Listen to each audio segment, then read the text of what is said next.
किसी समय की बात है, एक गांव में दो भाई रहते थे।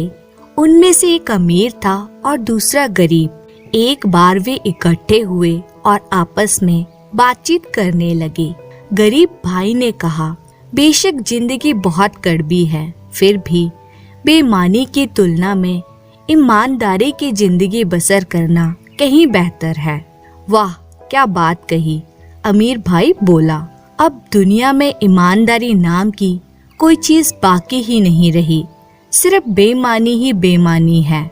ईमानदारी से तुम्हारा कुछ भला नहीं होगा। मगर गरीब भाई अपनी बात पर डटा रहा। नहीं भाई, उसने कहा, मैं तो यही समझता हूँ कि ईमानदार होना ही बेहतर है।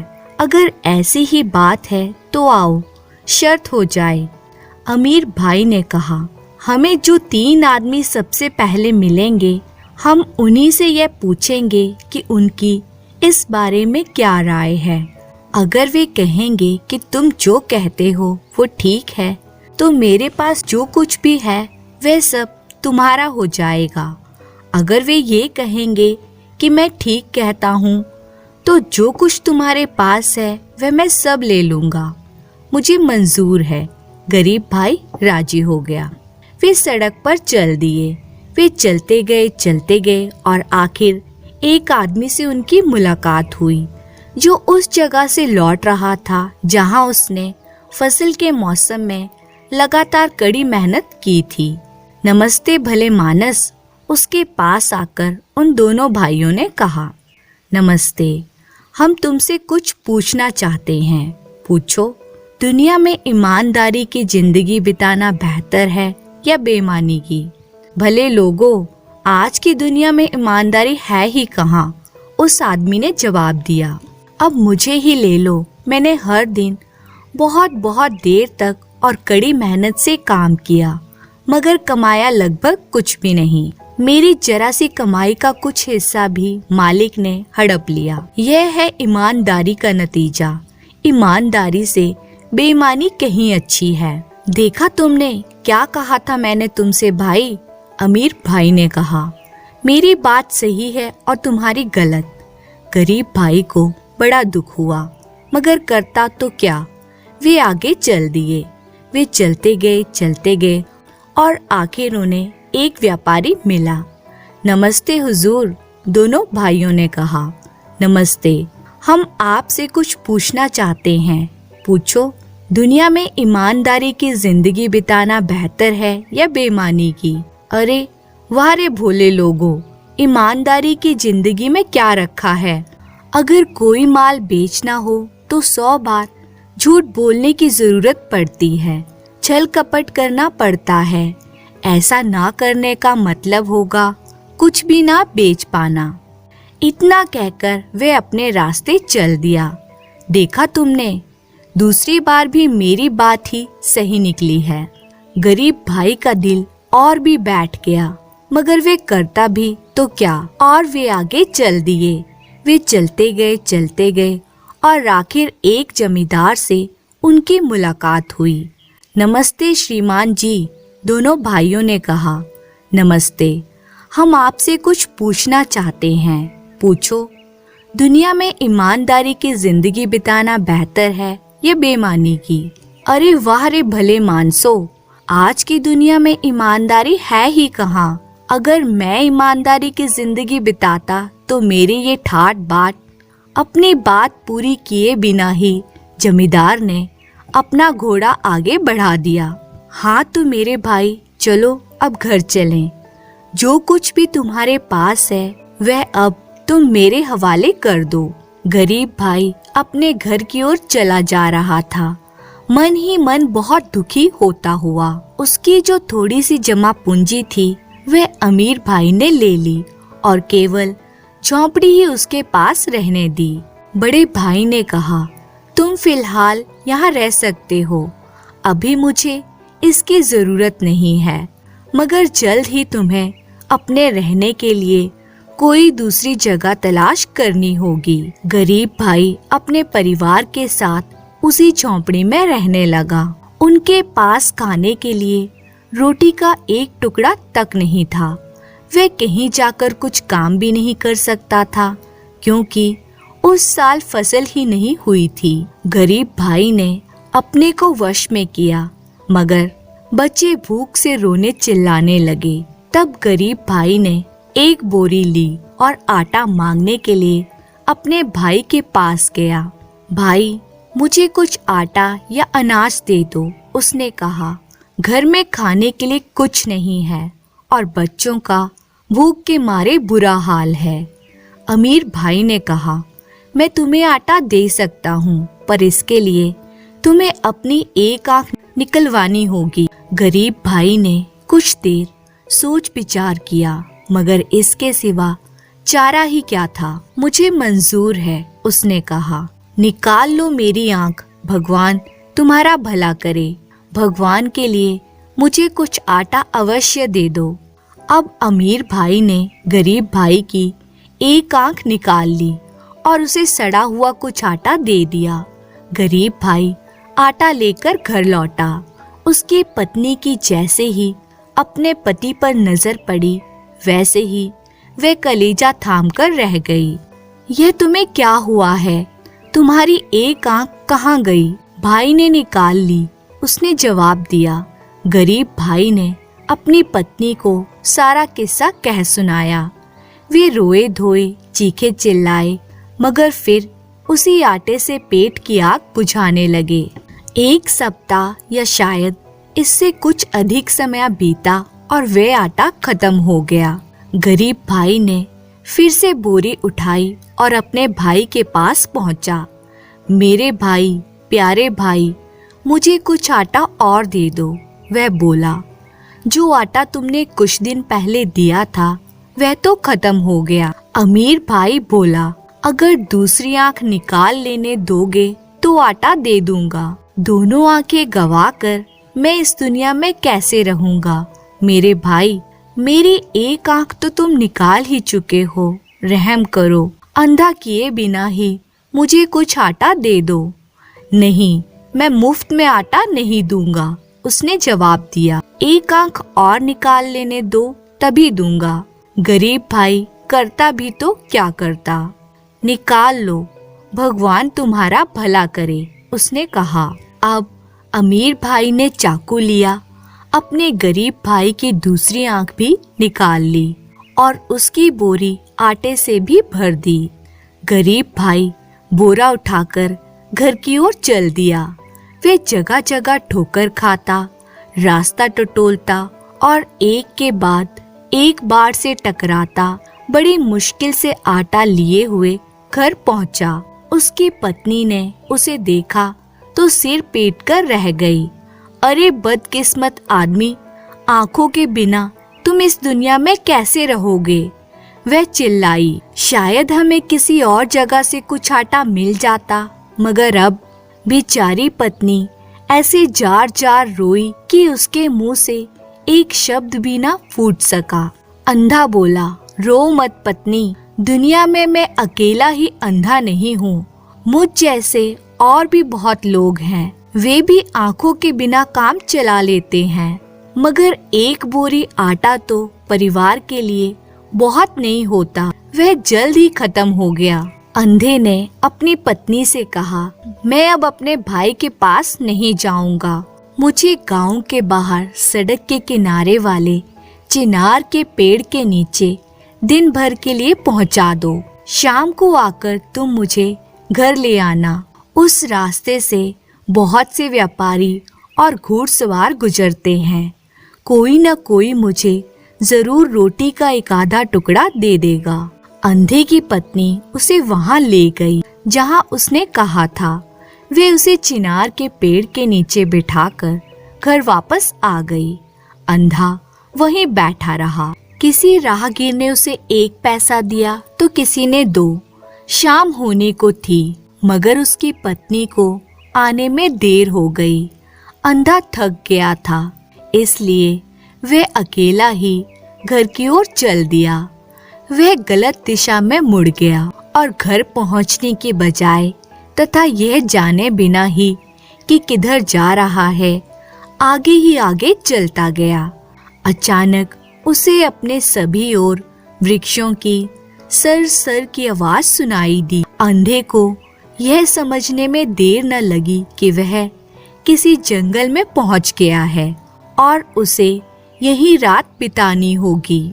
मगर इस डर से कि कहीं जंगली जानवर उसे ना खा जाएं, वह जैसे तैसे एक वृक्ष पर चढ़ गया और वहां निश्चल सा बैठा रहा। आधी रात हुई तो अचानक इसी जगह और इसी वृक्ष के नीचे भूत प्रेत उड़ते हुए आए। उनके सरदार ने पूछना शुरू किया कि वे क्या कुछ करते रहे हैं। मैंने 2 बोरी आटे के लिए एक भाई को अंधा करवा दिया, एक भूत ने कहा। तुमने अच्छा किया, मगर बहुत अच्छा नहीं, भूत प्रेतों के सरदार ने कहा। वह कैसे? वह ऐसे कि अंधा ज्यों ही इस वृक्ष के नीचे पड़ी हुई ओस आंखों पर मलेगा, वैसे ही उसकी आंखों की रोशनी लौट आएगी। मगर यह तो ना किसी ने सुना है और ना कोई जानता है, इसलिए वह अंधा ही रहेगा। भूत प्रेतों के सरदार ने अब दूसरे प्रेत से पूछा कि उसने क्या काम किया है। मैंने एक गांव का सारा पानी सुखा दिया है, वहां पानी की एक बूंद तक बाकी नहीं रही, इसलिए अब वहां के लोगों को 40 कोस की दूरी से पानी लाना पड़ता है और बहुत से लोग रास्ते में ही ढेर हो जाते हैं। दूसरे प्रेत ने जवाब दिया, तुमने अच्छा किया, मगर बहुत अच्छा नहीं। वो कैसे? वे ऐसे कि अगर गांव के सबसे पास वाले नगर में पड़ी चट्टान को हटा दिया जाए तो उसके नीचे से सभी की जरूरतें पूरा करने के लिए काफी पानी मिलने लगेगा। मगर यह तो ना किसी ने सुना है और ना कोई जानता है, इसलिए पानी चट्टान के नीचे ही रहेगा। और तुमने क्या किया है? सरदार ने तीसरे भूत से पूछा। मैंने एक राज्य के राजा की इकलौती बेटी को अंधा कर दिया है, हकीम वैद्यों से भी कुछ न होगा। तुमने अच्छा किया, मगर बहुत अच्छा नहीं। वह कैसे? वह ऐसे कि अगर इस वृक्ष के नीचे पड़ी हुई ओस उसकी आंखों पर मल दी जाए तो उसकी रोशनी लौट आएगी। मगर यह तो ना किसी ने सुना है और ना कोई जानता है, इसलिए वह अंधी ही रहेगी। वृक्ष के ऊपर बैठा हुआ अंधा सारी बातें सुन रहा था। जैसे ही भूत प्रेत उड़े, वैसे ही वह वृक्ष के नीचे उतरा। उसने अपनी आंखों पर ओस मली, फौरन ही उसे नजर आने लगा। तब उसने सोचा, अच्छा, अब चलकर लोगों की मदद करता हूँ। उसने उस प्याले में ओस इकट्ठी की जो उसके पास था और वहां से चल दिया। वह उस गांव के पास पहुंचा जहां पानी नहीं था। उसने देखा कि एक बुढ़िया 2 मटके लेकर जा रही है। उसने बुढ़िया को नमस्कार किया और कहा, दादी, मुझे जरा सा पानी पिला दो। अरे बेटा, यह पानी में लगभग 40 कोस से ला रही हूँ, आधा तो रास्ते में ही गिर गया। फिर मेरा तो परिवार भी बहुत बड़ा है, पानी के बिना उनका बुरा हाल हो जाएगा। वह बोला, तुम्हारे गांव में मेरे पहुंचते ही सबके लिए काफी पानी हो जाएगा। बुढ़िया ने उसे पानी पिलाया। अब उसकी खुशी का कोई ठिकाना ना रहा। वह जल्दी जल्दी गांव पहुंची और उसने लोगों से इस आदमी की चर्चा की। किसी को विश्वास हुआ और किसी को नहीं, मगर सभी उसके स्वागत को आए। उन्होंने सिर झुकाकर उसे नमस्कार किया और कहा, दयालु और भले आदमी, हमें जालिम मौत के पंजे से छुटकारा दिलाओ। अच्छी बात है, उसने जवाब दिया, पर तुम लोग मेरी मदद करो, मुझे अपने पास वाले नगर में ले चलो। वे उसे वहां ले आए और वे उस चट्टान को खोजने लगा। वह खोजता रहा और आखिर वह चट्टान मिल गई। सबने मिलकर उसे हटाया।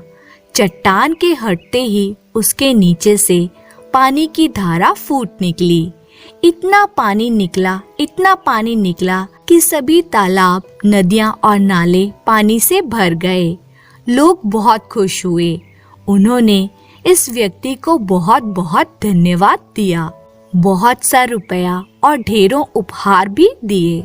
अब यह व्यक्ति घोड़े पर सवार होकर चल दिया। वह घोड़े को बढ़ाता और राहगीरों से उस राज्य का रास्ता पूछता चला गया जिसके राजा की बेटी अंधी हो गई थी। आखिर वह उस राज्य में पहुंच ही गया। राजा के महल के दरवाजे पर जाकर उसने नौकरों से कहा, मैंने सुना है कि आपके राजा की बेटी सख्त बीमार है, शायद मैं उसका इलाज कर सकता हूँ। अरे, तुम क्या इलाज करोगे उसका? यहाँ बड़े बड़े हकीमों वैद्यों के किए भी कुछ ना हुआ, तुम भला क्या करोगे? फिर भी आप लोग राजा को खबर तो कर दें। वे राजा को खबर नहीं देना चाहते थे, मगर यह व्यक्ति जिद करता गया।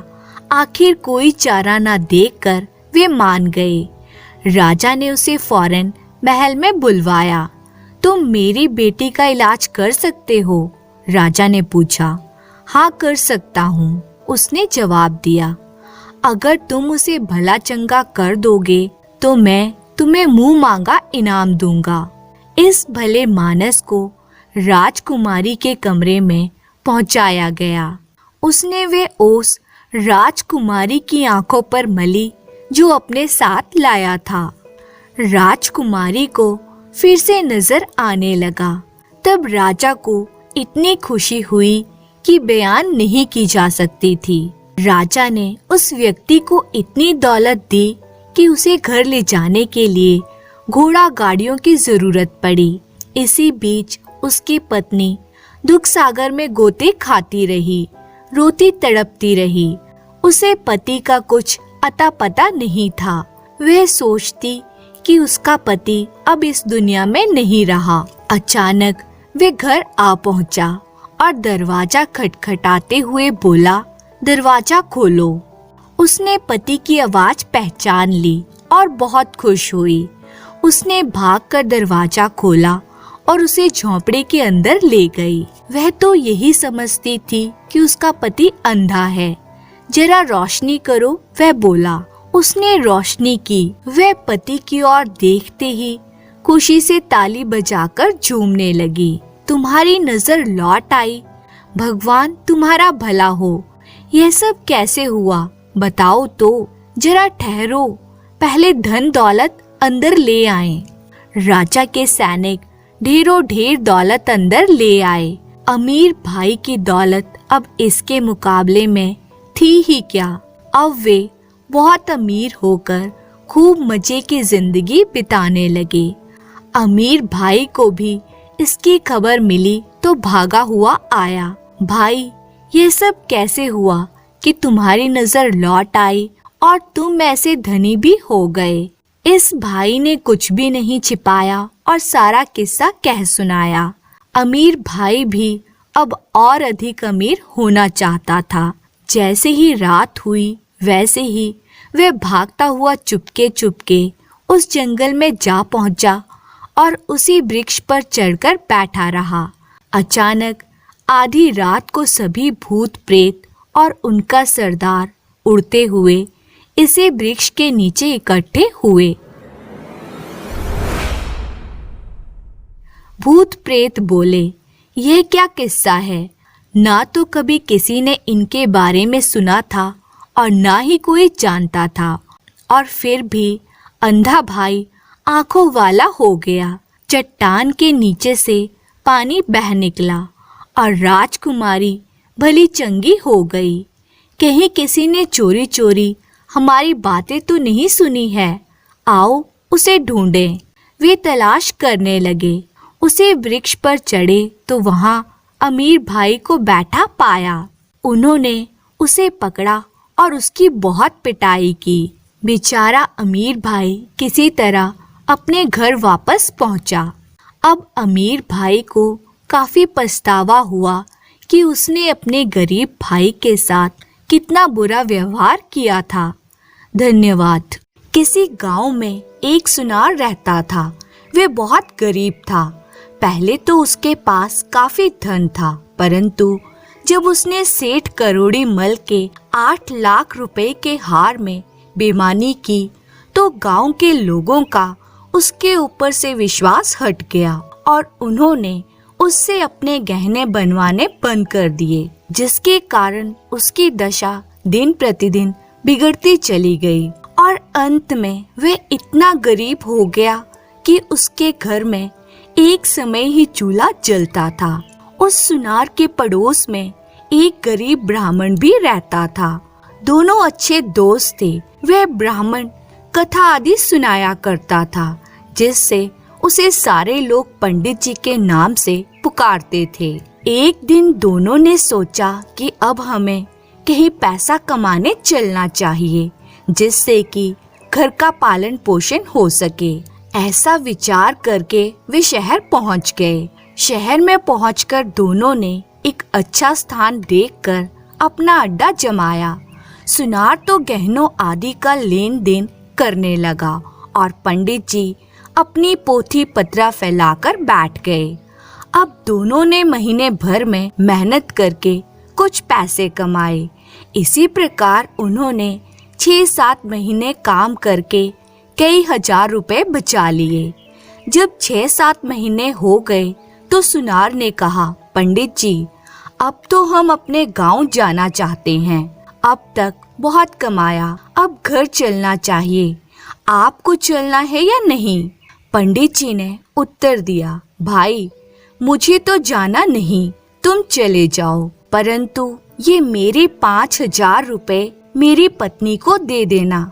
यह कहकर पंडित जी ने सुनार को 5,000 रुपए दे दिए और एक सरकारी कागज मंगवाकर उस पर सुनार से लिखवा लिया कि पंडित जी ने मुझे 5,000 रुपए उनकी पत्नी को देने के लिए इस तारीख को दिए हैं।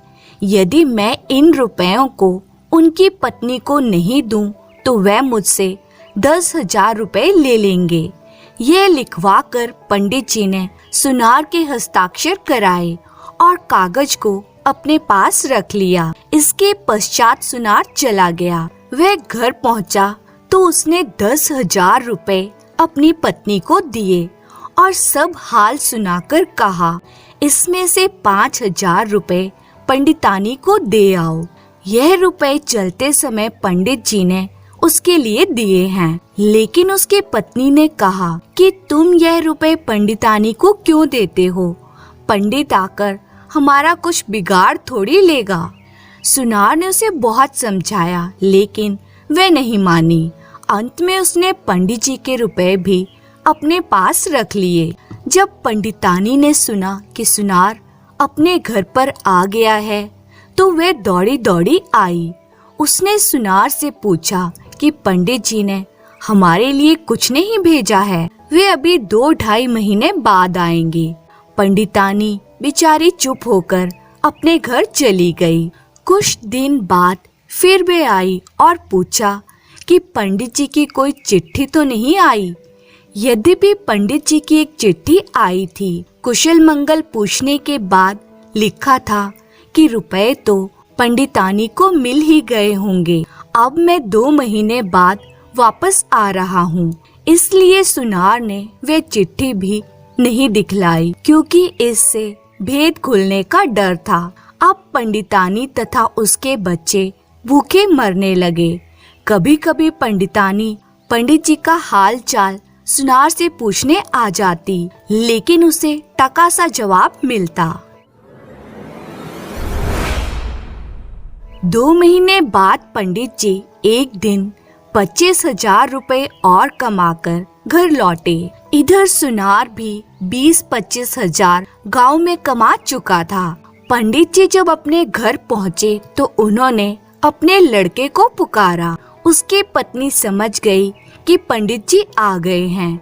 उसने झट से दरवाजा खोला। पंडित जी बड़े ही हट्टे कट्टे हो गए थे। शहर में उन्हें अच्छा खासा खाना पीना मिलता था, किंतु जब वे अपने घर में घुसे तो उन्होंने देखा कि उसकी पत्नी तथा बच्चों की बड़ी बुरी सी हालत हो गई है। कपड़े तथा शरीर तो तो इतने गंदे दिखाई देते थे कि मानो अभी धूल में लेटकर आए हो। घर की ऐसी बुरी हालत देखकर उन्होंने अपनी पत्नी से पूछा, घर की ऐसी हालत क्यों हो रही है?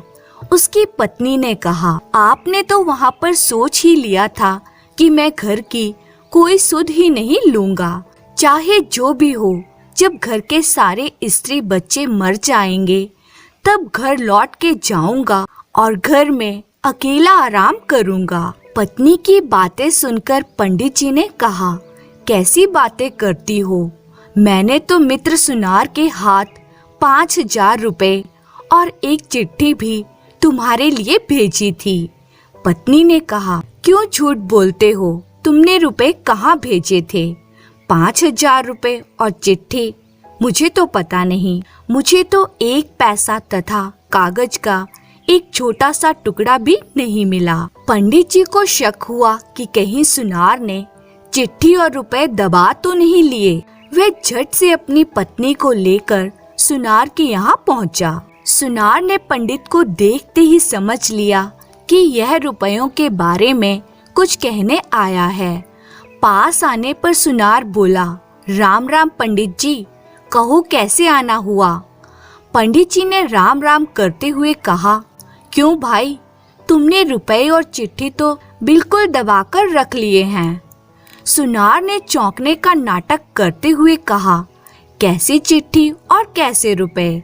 पंडित जी ने झट से वे कागज जिस पर शर्त लिखी हुई थी दिखलाया।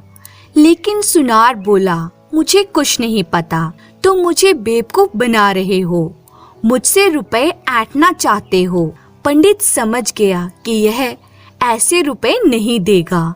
वे वहां से सीधे कोतवाली पहुँचे और कोतवाल साहब से कहा कि उस सुनार ने मेरे 5,000 रुपए दबा लिए हैं, मेरे रुपए मुझे दिलाने की कृपा करें।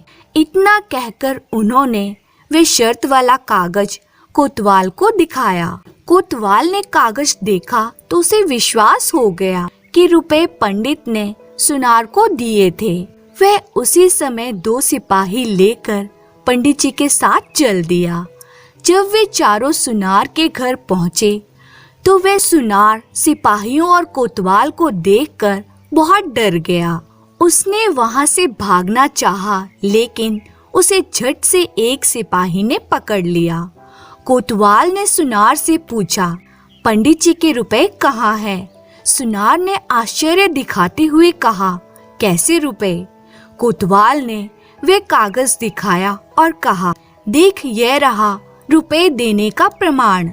सुनार उसे देखकर बोला, यह बिल्कुल झूठा है। कोतवाल ने जब ये सुना तो उसने बगल में से कोड़ा निकालकर तड़ाक से सुनार को जमा दिया और कहा, और ये हस्ताक्षर किसके हैं? यह सुनार की मोहर किसने लगाई?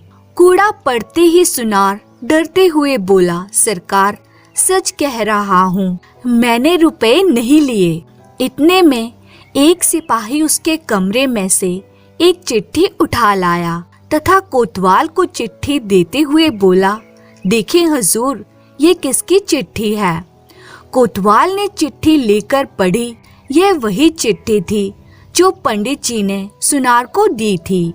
कोतवाल ने उसे पढ़कर कहा, देख दूसरा प्रमाण ये रहा, या तो सारे रुपए लाकर दे दे, नहीं तो इतनी मार लगाऊंगा कि होश ठिकाने आ जाएंगे। अब सुनार बहुत डर गया। उसने झट से 10,000 रुपए लाकर पंडित को दे दिए। लेकिन कोतवाल ने कहा, अभी 2,000 रुपए और सजा के रूप में पंडित को दो। आखिरकार उसने 2,000 रुपए और लाकर पंडित को दे दिए।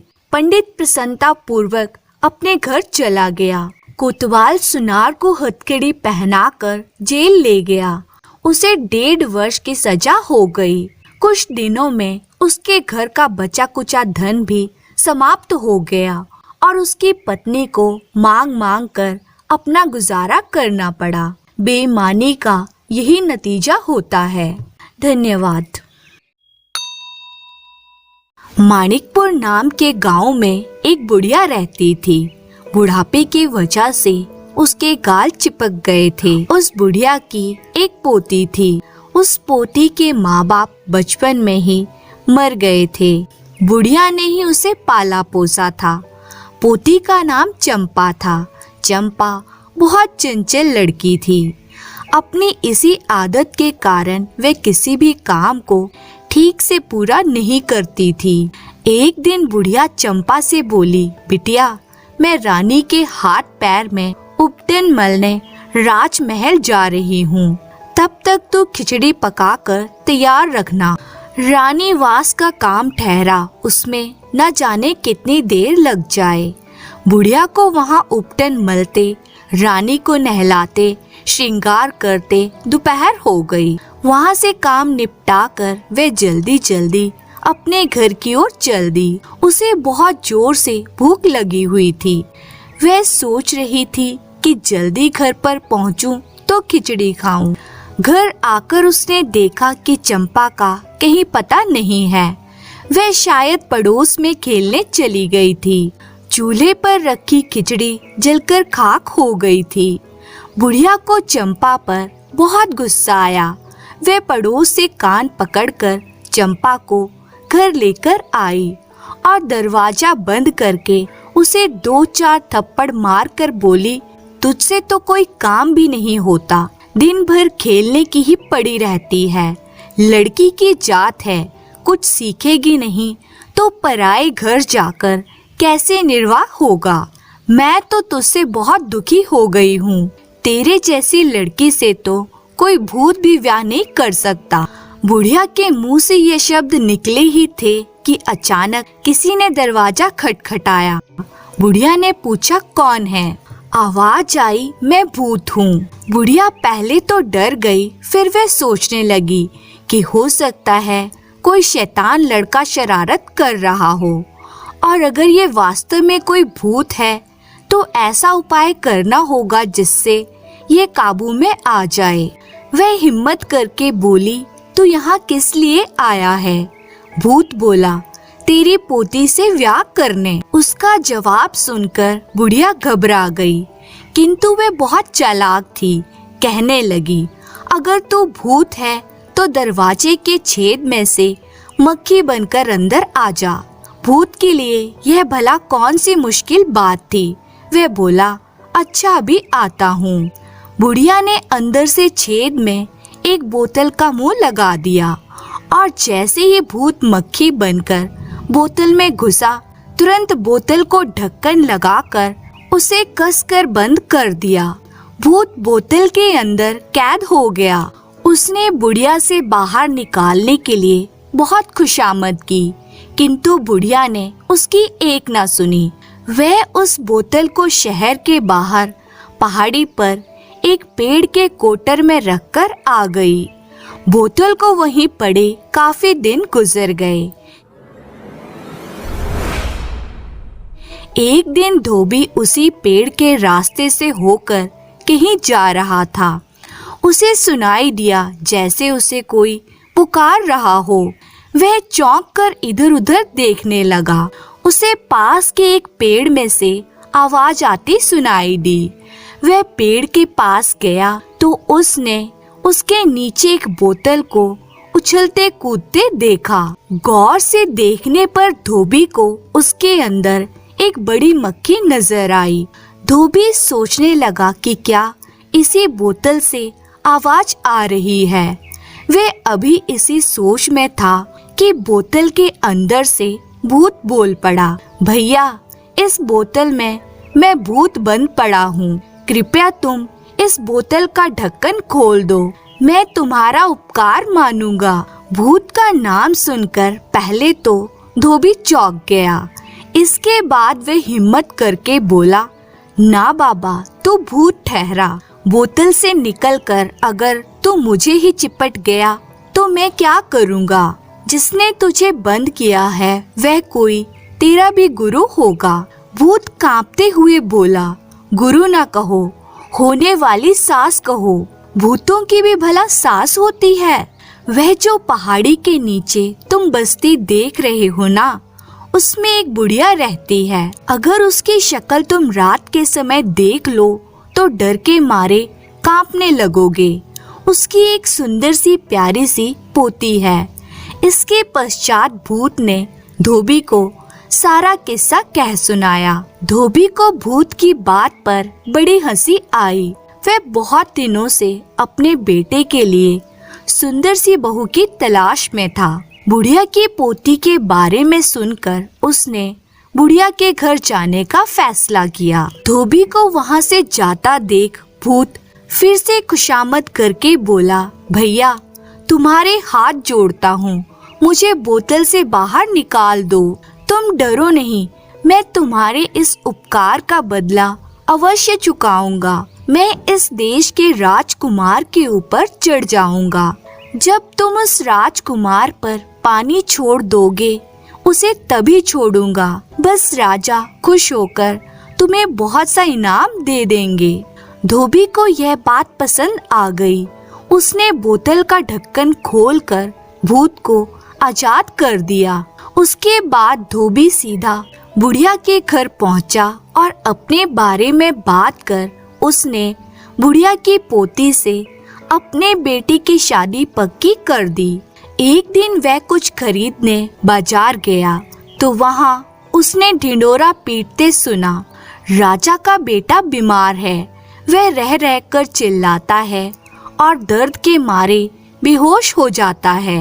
राज वैद्य उसका इलाज करके हार गए हैं। जो उसे अच्छा करेगा उसे 10 गांव की जागीर दी जाएगी। धोबी समझ गया कि बोतल का भूत राजकुमार को चिपट गया है। वे राज दरबार में पहुंचा तथा राजकुमार को ठीक करने की जिम्मेदारी उसने ली। वह झूठ मूठ भूत उतारने का ढोंग करने लगा और कुछ मंत्र पढ़कर राजकुमार पर पानी छिड़क दिया। भूत अपने वादे के अनुसार राजकुमार को छोड़कर चला गया। राजकुमार ठीक हो गया। राजा बहुत खुश हुआ। उसने धोबी को इनाम के रूप में 10 गांव की जागीर दी। उधर धोबी ने अपने बेटे से चंपा की शादी करा दी और वे सुख से रहने लगे। जब भूत को पता चला कि चंपा की शादी धोबी के लड़के से हो गई है तो वह उस धोबी से भारी चिढ़ गया। वह धोबी के लड़के को सताने लगा। अब तो धोबी बड़ा परेशान हुआ। वह भूत से बोला, तू मेरे लड़के को छोड़कर चला जा, नहीं तो अच्छा नहीं होगा। मैंने तेरे साथ नेकी की और तू मेरे ही लड़के को सता रहा है, ये ठीक नहीं है। लेकिन भूत ने उसकी बात नहीं मानी। अंत में धोबी को एक तरकीब सूझी। उसने कुछ ढोलक और नगाड़े वालों को इकट्ठा किया।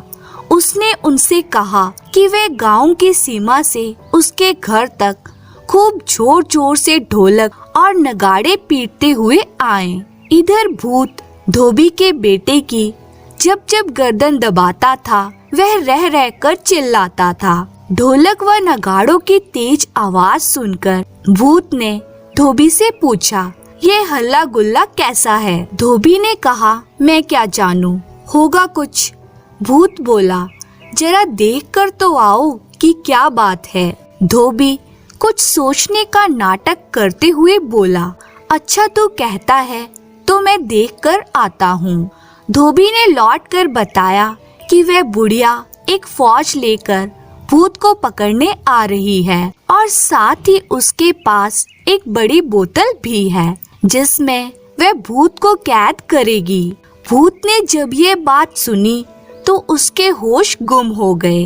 वह सिर पर पांव रखकर वहां से भाग खड़ा हुआ। इसके पश्चात उसने कभी भी उस गांव का रुख नहीं किया। तो इस प्रकार धोबी को अपनी बुद्धिमत्ता से उस भूत से छुटकारा मिल गया और उसका बेटा और बहू चंपा चैन से रहने लगे। धन्यवाद।